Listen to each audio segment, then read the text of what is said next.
There have been a number of high-profile arrests and some recent sentencings in your country I wanted to ask you about that have gained international attention. There was a former journalist named Sedef Kabash who was charged with insulting you in tweets. There was an activist named Osman Kavala who was just in April sentenced to life in prison. Another opposition politician, Selahattin Demirtas, who's been serving jail time since 2016. And your critics will say that jailing many of these people gives the impression that you want them silenced, that they're in some way threatening you. So are you threatened by these people? Sizi bu niye bu kadar ilgilendiriyor? Why are you so interested in this? Turkey is a state of law. Such decisions can only be made by the judiciary. And if this is what the judiciary has decided to do, let the decisions or the judgments of the judiciary be respected and executed.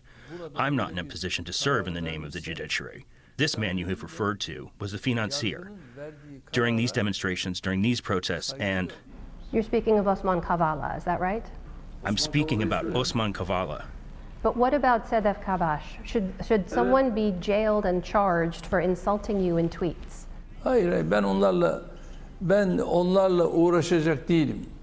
No, I'm not getting involved in this. The judgments are made by the judiciary, and the same thing applies for Selahattin Demirtas. He is a terrorist who caused the death of more than 200 people, and the judgment on this terrorist was given by the judiciary again. I will say the European, pardon the interruption, sir, the European Court of Human Rights disagrees with that assessment. Kesmeye hakkın yok. Don't interrupt. You have no right to interrupt. You're not going to interrupt me, and respect me. And you are going to respect the judgment of the judiciary as well. The American judiciary is a full-fledged judiciary. So is the judiciary of Turkey. And you have to respect that. We are a state of law, and inside that state of law, this is how we lived, and this is how we will keep on living. President Erdoğan, the Committee to Protect Journalists says Turkey is the fourth most prolific jailer of journalists in the world.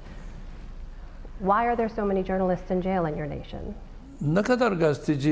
How many journalists are currently in prison? Do you have any information? I do, sir. According to the CPJ, the number doubled from 2021 to 2022. There were 18 in 2021, more than 40 in 2022. Teröre destek verenler. If they were supportive of terrorism, those who are supporting terrorism, where would they live or roam freely around the world? These people have been supportive of terrorism. They were supporting terrorism, and that the judiciary made judgments on these people.